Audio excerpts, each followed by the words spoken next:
Without national unity and global solidarity, worst is yet to come in terms of COVID-19, says many developed countries are putting wrong conclusions. Describes COVID-19 as public enemy number one.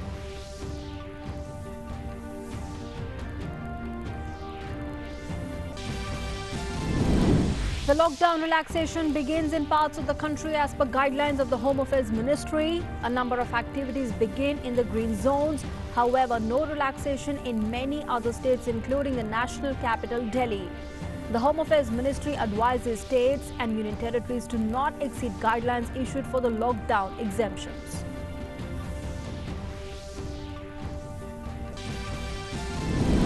Six central teams to visit 4 states, 2 each to West Bengal and Maharashtra and 1 each to Rajasthan and Madhya Pradesh. The teams to take stock of the ground situation related to COVID-19 and report to the centre.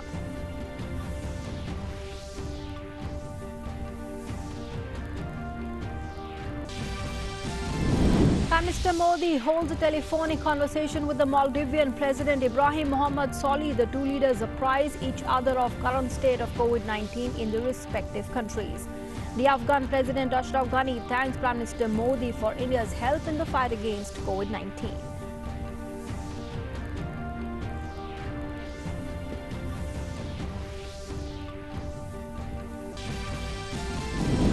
The total number of active cases of COVID-19 in India stands at 14,255. The death toll goes up to 559, while 2,841 patients fully cured and discharged. No new cases of COVID-19 reported from 59 districts in the last 14 days. The global cases of COVID-19 infection crossed 24,75,000. The death toll crosses 1,70,000. France becomes the 4th country after the US, Italy and Spain to have recorded over 20,000 deaths. The US President Donald Trump to sign an order to temporarily suspend immigration into the US.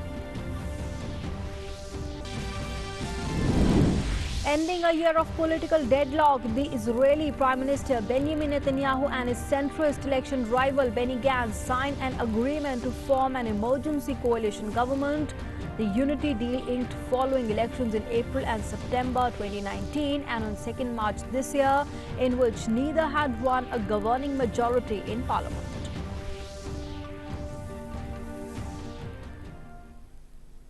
Hello and good morning. You're watching Doordarshan News with me, Nancy Kohli. A top story. For the first time in history, the US's crude oil future prices have fallen below $0 in the wake of COVID-19 pandemic, and the price of a barrel of West Texas Intermediate, the WTI, that's the benchmark for US oil, has fallen as low as minus $37.63 a barrel.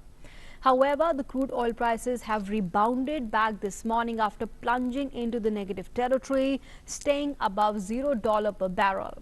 The demand for oil has all but dried up as lockdowns across the world have kept people inside. The refiners are processing much less crude than normal, so hundreds of millions of barrels have crushed into storage facilities worldwide. The traders have hired vessels just to anchor them and fill them with the excess oil. A record 160 million barrels is sitting in the tankers around the world. The oil is traded on its future price, and May futures contracts are due to expire today. The traders were keen to offload those holdings to avoid having to take delivery of the oil and incur storage costs. Meanwhile, the US President Donald Trump has said that his administration is aiming to top up the nation's emergency crude oil stockpile as prices plunge. Trump may also consider stopping the Saudi oil imports, seeing he also sees this price drop as a short term.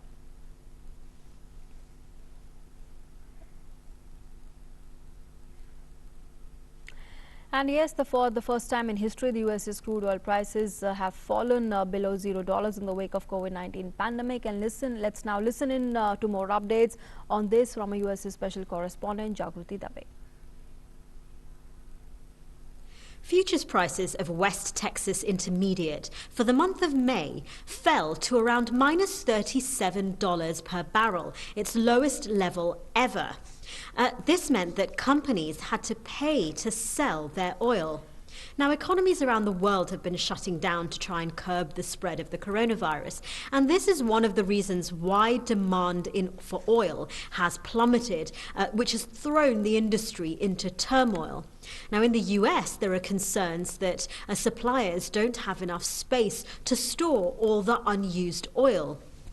However, some analysts say that June's trading prices, which are higher at around $21 a barrel, are a better indication of the true value of oil. Nonetheless, the historic fall in prices points to wider concerns that the deal reached by the US, Russia, Saudi Arabia, and other oil-producing nations to reduce their production of oil doesn't go far enough to prevent ongoing surpluses. And furthermore, this deal comes into effect only next month. Now, the fall in prices has also affected Wall Street with wider ramifications in the fall in stocks. The S&P 500 fell by around 1.8% on Monday.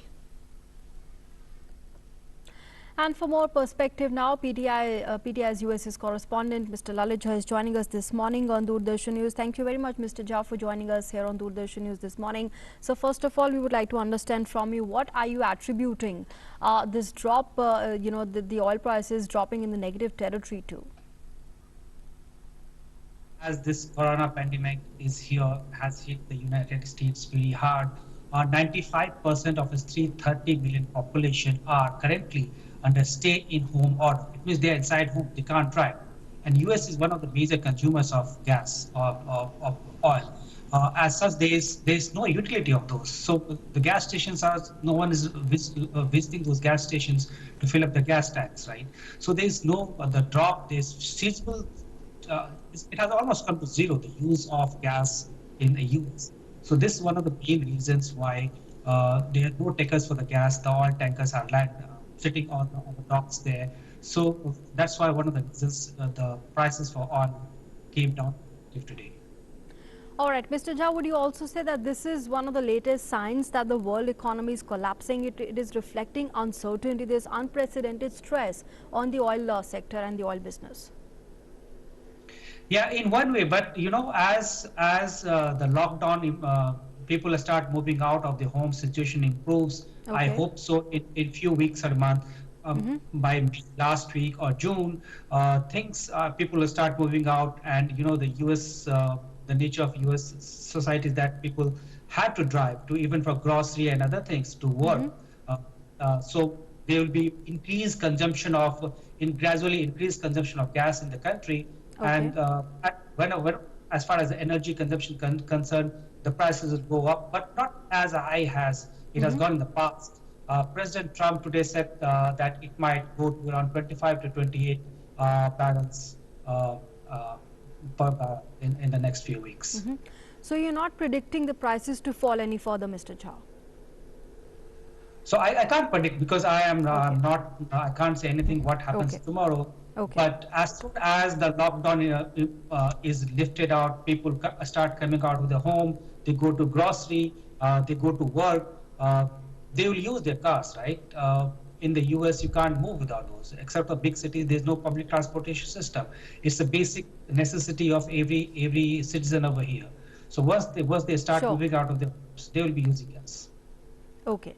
All right, Mr. Jha, thanks very much for joining us for the moment and sharing your perspective on this developing story that we got early in the morning today of the oil prices turning into negative. Well, the prices for now have rebounded after touching minus $37 per barrel. Let's go across now to our business correspondent Arun Sharma joining us now. Arun, good morning. The demand has dried up. In fact, the demand shock is so massive. What impact and what magnitude of the impact are you seeing of the oil prices that turned into the negative territory early this morning? Well, talking about the impact, it clearly shows that the demand has come to zero, and primarily there is no demand globally as far as the crude is concerned. That's what the May futures indicated.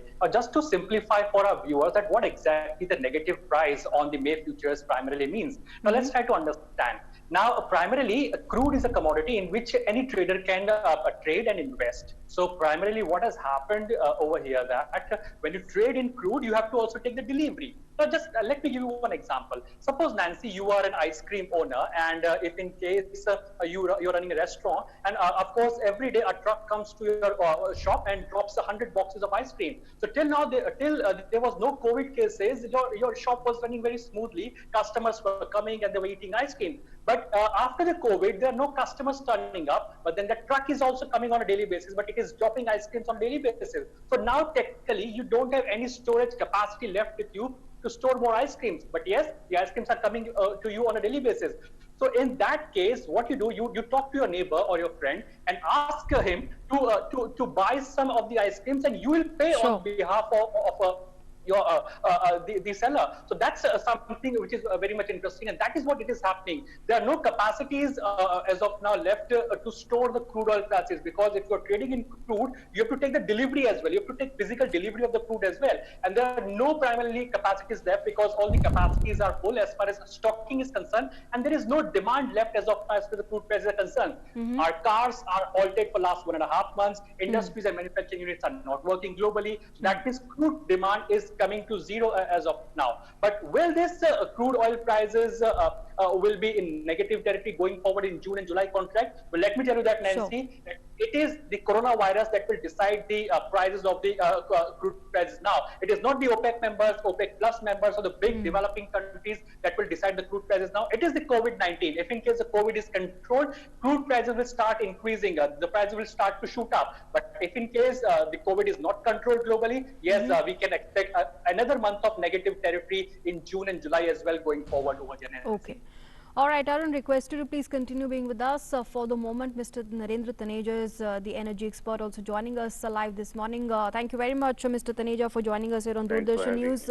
Mr. Taneja, even the OPEC cut has failed to end the panic here, and we are seeing this demand shock that's so massive. The demand has dried up globally, and the impact of which we are seeing, of course, the oil prices, ending in the negative territory. Of course, they have just rebounded.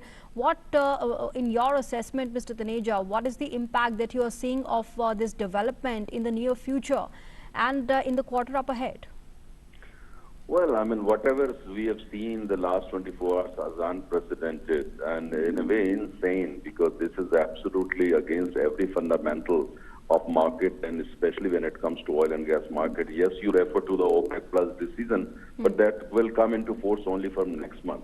And what we have seen basically the last 24 hours, where the price actually in the US has gone into negative, that has more to do because you see there were no buyers for those particular contracts. But I think that phase will be over the next 2 days, and then the focus will be more for in contracts for the period when the OPEC production cut would come into force. But that said, the real reason is of course coronavirus. Coronavirus is basically 4 billion people are in the lockdown. Global economy is a big part of the global economy is practically shut, and the markets are also practically shut. Demand destruction is massive, unprecedented. Even in India, demand for petrol and diesel for road transportation is down by 50%. And India is a major player on the global landscape when it comes to oil and oil prices. So that's a story for many other countries of the world. That's reflecting there is more oil available than markets can consume. Absolutely. And 3 more oil fields have also come into production. So the result is what it is. But it's directly linked to coronavirus. Once there is, some kind of improvement in the coronavirus situation globally, that will immediately reflect in the markets, especially when it comes to oil. All right, Mr. Taneja, of course, it's having it's going to be having devastating effect on the energy jobs across the US. But also at the same time, Mr. Taneja, would you say that this would be a lucrative buying opportunity for the industry's biggest players? And talking about India here, would you say that this is a news of some respite, because India also imports 82% of the oil? So how are you looking at this situation in the context of India? Well, the answer is yes and no. When oil is very cheap, of course, since we are a net importer, it's a good situation for us. But the point is, in our own country, economy is kind of part of the economy is shut. And also demand has gone down by 35% overall, even in India. Now the question is that you can't really buy that oil. You can buy cheap oil, but where do you keep it? Right, You see, we consume roughly 4.6 million barrels of oil every day, and our oil reserves are only for 9 days. And in any case, you don't build oil strategic reserves for such situation. You build oil strategic reserves for a situation like a war. If we are attacked and we need to maintain supplies for our armed forces, railways, and other essential services, no country actually makes strategic reserves for commercial reasons.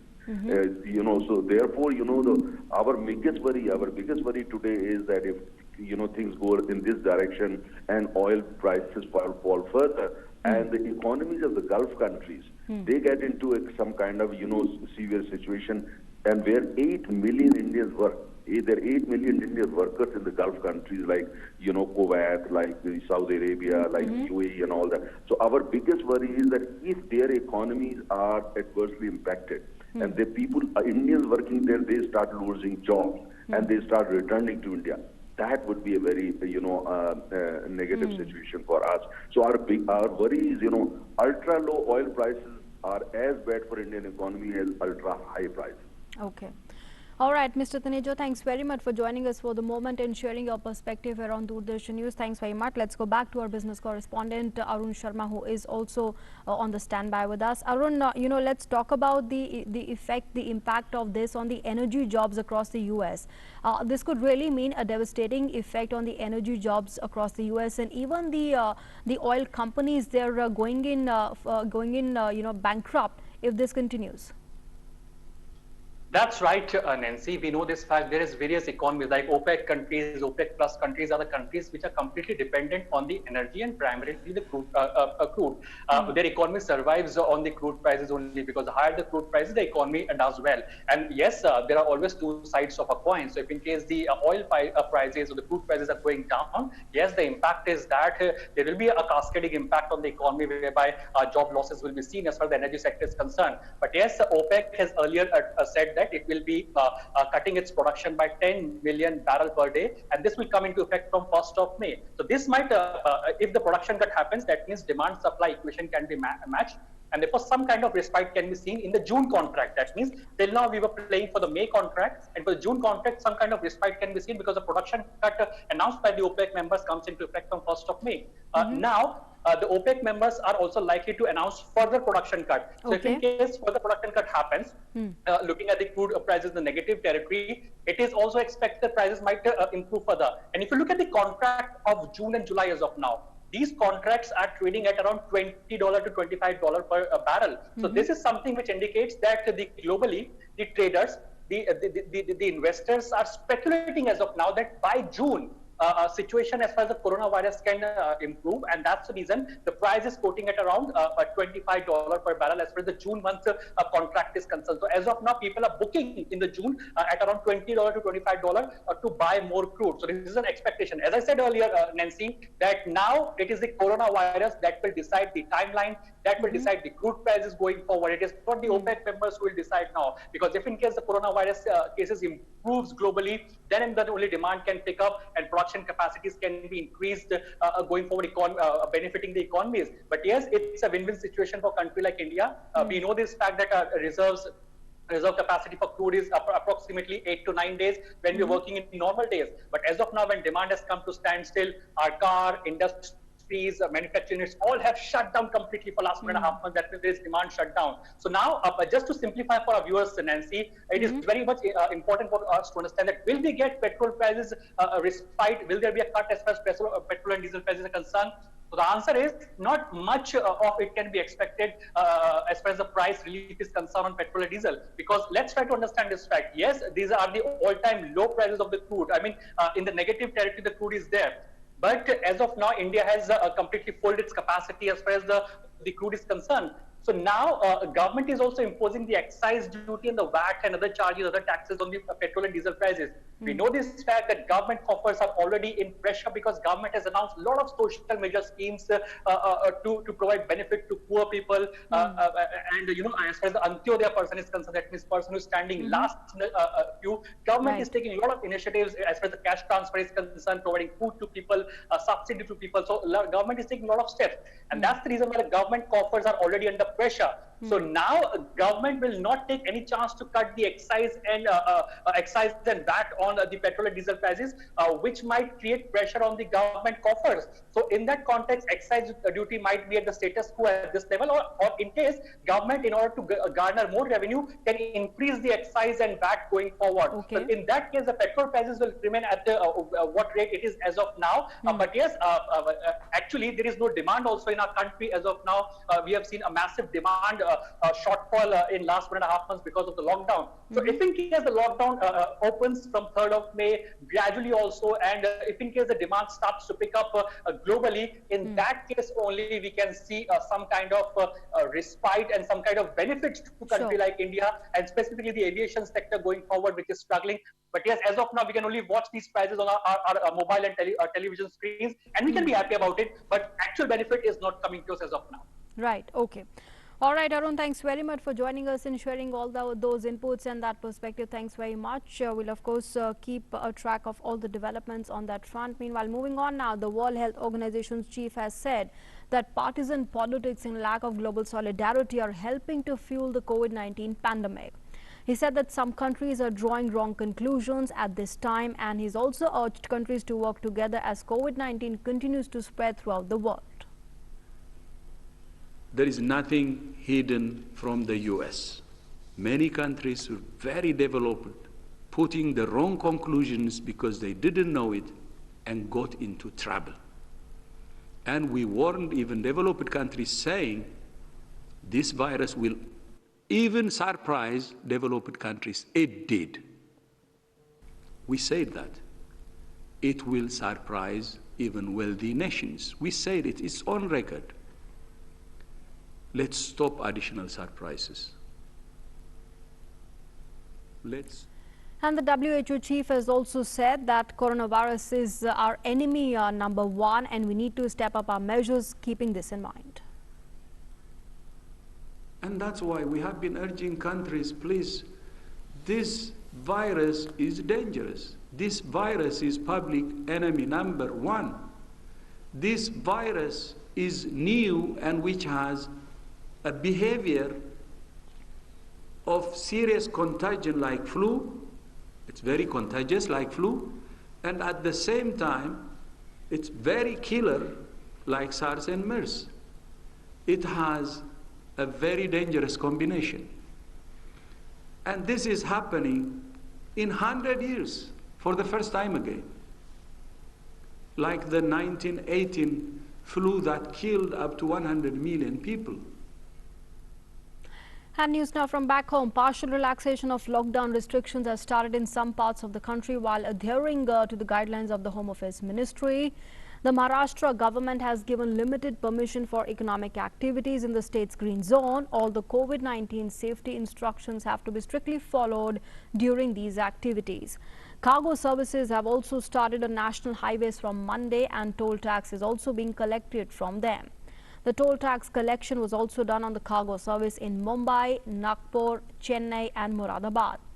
In the national capital, Delhi, the officials have also started coming to central government offices. They have also been asked to strictly comply with the rules and follow social distancing at work. Lok Sabha Speaker Om Birla said that the secretariats of Lok Sabha and the Rajya Sabha have started functioning, taking full care of the safety of the employees. But in the wake of the COVID-19 spread, Delhi and Punjab have decided to not give any exemption. Telangana has become the first state to extend the lockdown beyond the 3rd of May. And with the cases rising continuously, the Telangana Chief Minister K. Chandrasekhar Rao has announced extension of the COVID-19 lockdown till the 7th of May. However, the agricultural work continues. Harvesting of wheat continues in Ludhiana, district of Punjab, while following social distancing.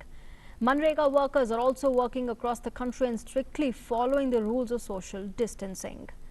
As per the instructions of the Home Affairs Ministry, the agency is engaged in the procurement of agricultural products, including the farmyard, agricultural produce marketing committee, and the shops of the agricultural machinery are allowed to function fully. The services of people engaged in self-employment like electricity, mechanics, plumbers, motor mechanics and carpenters are also exempted. Now, the Home Affairs Ministry has written to some states and union territories who are making their own list of essential activities and relaxations, asking them not to dilute the provisions of the consolidated revised guidelines. In the letter, the ministry has asked them to ensure strict compliance with the revised consolidated guidelines and directed all the concerned authorities for this strict implementation without any dilution. The centre has also clarified that some states and union territories are issuing orders allowing activities that are not permissible under the Disaster Management Act 2005 and has also cited a Supreme Court observation to be read as a direction. The centre has constituted 6 interministerial central teams, 2 each for West Bengal and Maharashtra and 1 each for Madhya Pradesh and Rajasthan. Now, these teams will make on-the-spot assessment of the situation and issue necessary directions to the state authorities. They'll also be submitting their report to the central government. The situation is especially serious in Indore, Mumbai, Pune, Jaipur, Kolkata, Howrah, Mednipur East, 24 Parganas North, Darjeeling, Kalimpong and Jalpaiguri in West Bengal. The teams will focus on complaints related to the implementation of the lockdown measures, the supply of the essential commodities, social distancing, the preparedness of the health infrastructure, the safety of the health professionals and conditions of the relief camps and for labour and the poor people. They'll also be undertaking assessments as per the guidelines issued under the Disaster Management Act 2005. Now, special attention will also be paid to social distancing in the movement of people and the condition of the relief camps for the migrant workers and the poor.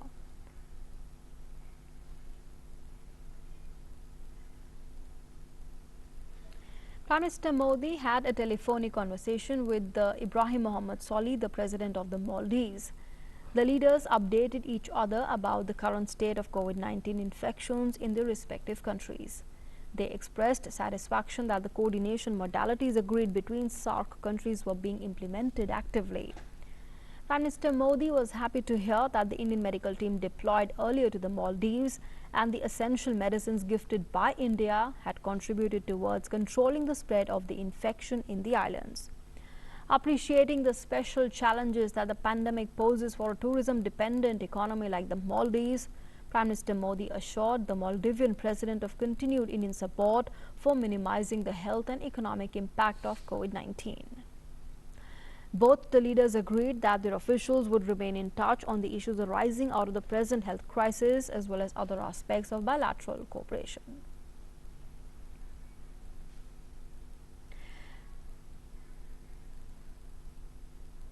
Now, the Union Health Ministry in its latest information has said that there are a total of 18,601 confirmed COVID-19 cases in the country, out of which 14,759 are active, while 3,251 patients have been cured and sent back home. Due to COVID-19, 590 persons have died till now. The government is making all the efforts to control the COVID-19 cases, and that's why people are being told to remain and stay in their houses to contain the spread of COVID-19. And with that, it's a wrap on this edition of the news, but news and updates will continue here on Doordarshan News and DD India. Thanks for being with us.